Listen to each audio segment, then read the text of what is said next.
ओम सहनावतु सहनौ भुनक्तु सह वीर्यं करवावहै तेजस्विनावधीतमस्तु मा विद्विषावहै। ओम शांति शांति शांति।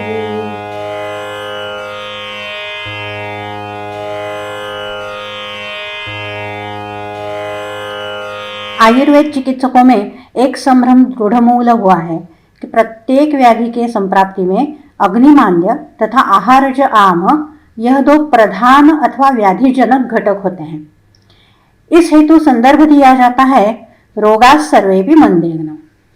यदि अग्नि मंद हो तो सभी व्याधि उत्पन्न हो सकते हैं, यह योग्य ही है, परंतु इस पंक्ति का अर्थ यह नहीं होता कि सभी व्याधियों में अग्निमांद्य ही मूल हेतु अथवा अपरिहार्य घटक हो। आहारज आम से निर्मित व्याधियों में भी अग्निमांद्य यह व्याधिजनक घटक नहीं होता। चरक संहिता में अष्टोदरीय अध्याय में जहाँ संख्या संप्राप्ति के अनुसार व्याधियों की गणना की है, वहां कहा है द्विविधम आमम इति अलसको विसूचिकाच। अर्थात आमदोष दो प्रकार का होता है, अलसक तथा विसूचिका।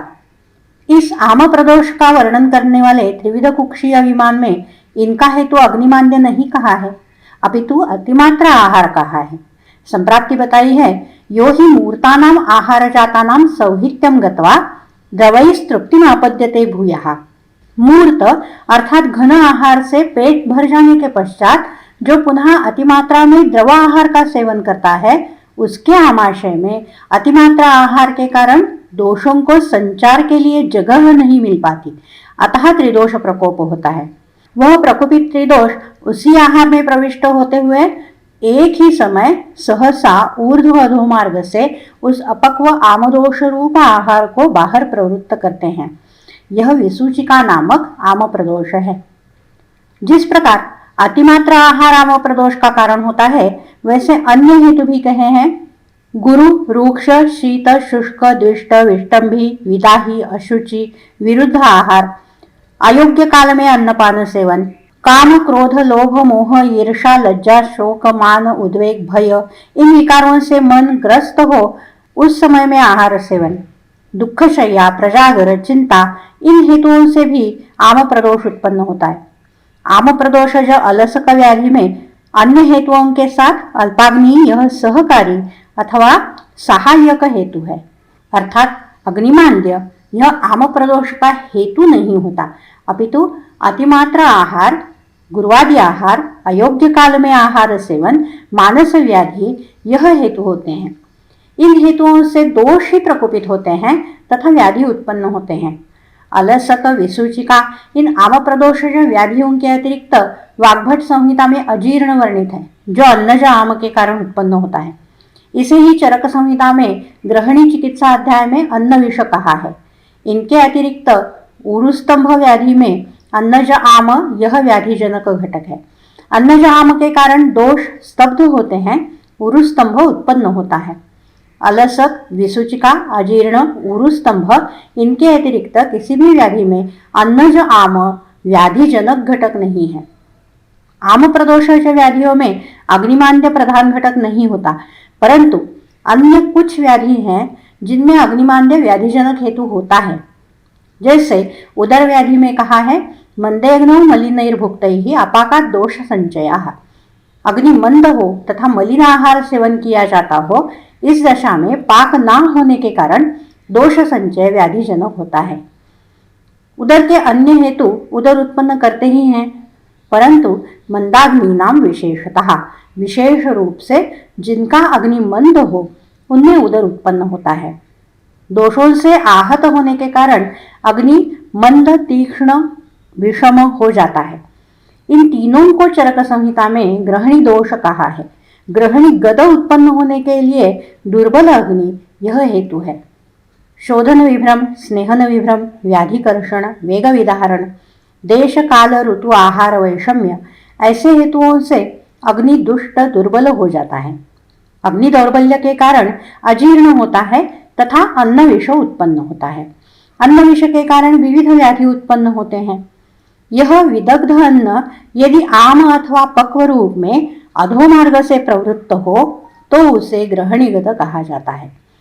अर्श, अतिसार, ग्रहणी यह 3 व्याधि अग्निबल क्षीण होने से बढ़ जाते हैं, अतः इनकी चिकित्सा में अग्नि संदीपन प्रधान चिकित्सा है।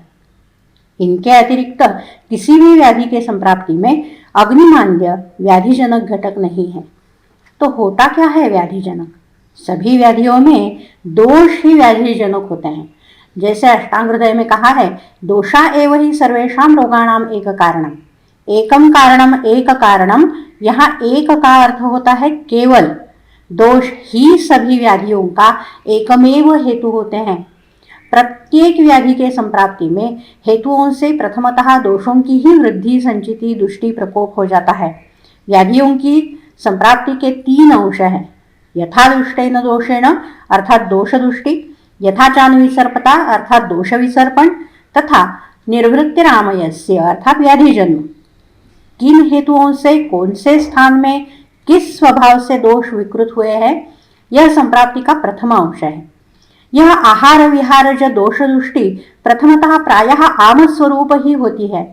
मधुकोश टीका में इस प्रथमा दोष दृष्टि को आम कहा है। वाग्भट संहिता में आम की व्याख्याएं दी हैं। उनमें एक व्याख्या है, अन्ये दोषेभ्य एवाति दुष्टेभ्यो अन्योन्य मूर्छना कोद्रवेभ्यो विषस्य एव वदन्ति आमस्य संभवम। दुष्ट दोषों के अन्योन्य मूर्छना के कारण आम उत्पन्न होता है। इस आम निर्मिति में कोई अन्य हेतु नहीं होता। जिस प्रकार कोद्रु यह धान्य विशेष स्वतः ही विषरूप हो जाता है, उसी प्रकार से यह दुष्ट दोष स्वतः ही आमरूप हो जाते हैं।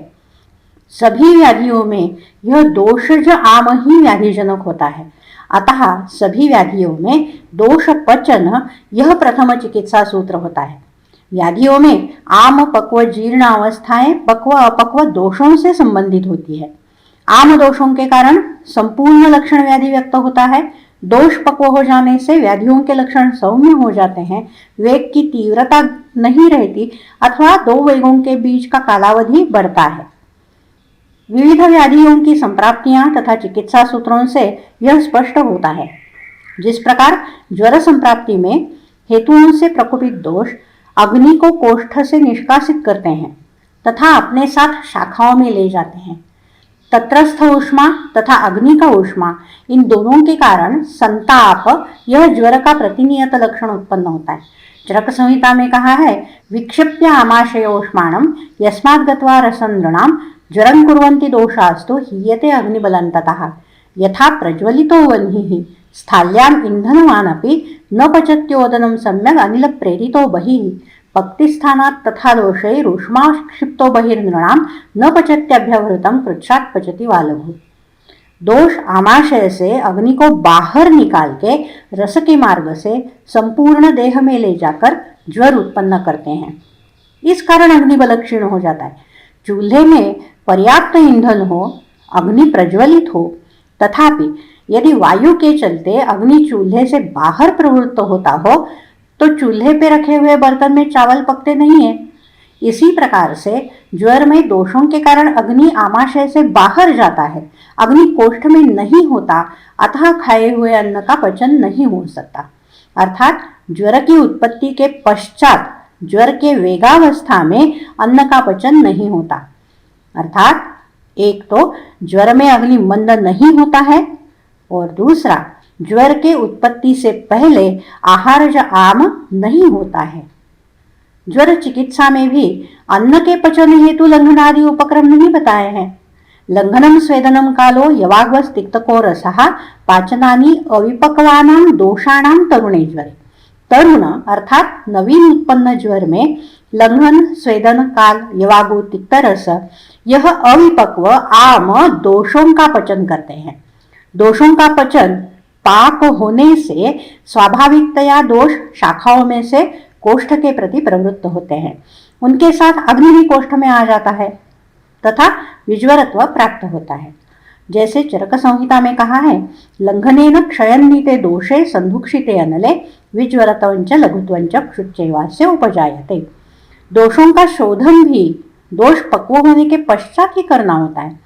जिस प्रकार ज्वर चिकित्सा में वमन तथा निरूह के विषय में कहा है, रक्तपित्त में भी कहा है, प्रायेण ही समुत्क्लिष्टम आमदोषात् शरीरिणां वृद्धिं प्रयाति पित्तासृक् तस्मात् तल्लंघ्यमादितः। प्रायः उत्कृष्ट रक्तपित्त आमदोष के कारण बढ़ जाता है, अतः प्रथम लंघन चिकित्सा करनी चाहिए। गुल्म, कुष्ठ, उन्माद, अपस्मार, शोथ सभी व्याधियों में दोषों का ही पचन किया जाता है, पक्व दोषों का शोधन किया जाता है। व्याधियों में शोधन पूर्व दोषों का पचन करने हेतु अनशन रूप लंघन उपयुक्त होता है। आहारम पचति शिखी दोषान आहार वर्जिता। अग्नि आहार का पचन करता है, आहार प्राप्त ना हो तो वह दोषों का पचन करता है। अतः व्याधियों में प्रथमतः अनशन रूप लंघन से दोषों का पचन हो जाता है। अल्प दोष संचिति हो तो अनशन से ही व्याधि शमन हो सकता है, शोधन की आवश्यकता नहीं होती। परंतु यह अनशन रूप लंघन देते समय दोष पचन यह एकमात्र मानदंड नहीं हो सकता। चरक संहिता में कहा है, प्राणाविरोधिना चैनम लंघनेन उपचारयेत् बलाधिष्ठानम आरोग्यम यदर्थोयम क्रियाक्रमः। ऐसा ही लंघन कराना चाहिए जो प्राणों के विरुद्ध ना हो, कारण जिस आरोग्य प्राप्ति के लिए यह चिकित्सा की जाती है वह आरोग्य धातु बल के आश्रय से रहता है। सच में कहे तो व्याधि प्रशमन के लिए औषधि से भी ओज शरीर धातुओं का बल ही अधिक उपकारक होता है। व्याधि प्रशमन से आरोग्य लाभ अपेक्षित है। यह आरोग्य धातुओं के बल के आश्रय से रहता है, अतः अनशन रूप लंघन कराते समय धातु बल हानि, ओजक्षय, परिणामतः प्राणनाश ना हो, इसके प्रति दक्ष रहना आवश्यक है। ऐसे ही वीडियोस के लिए मेरा चैनल सब्सक्राइब कीजिएगा। आपकी कोई सूचना हो, प्रश्न हो तो नीचे कमेंट बॉक्स में लिखिएगा अथवा मुझे मेल कीजिएगा। मेरा मेल आईडी है amruta.karatu@gmail.com। धन्यवाद।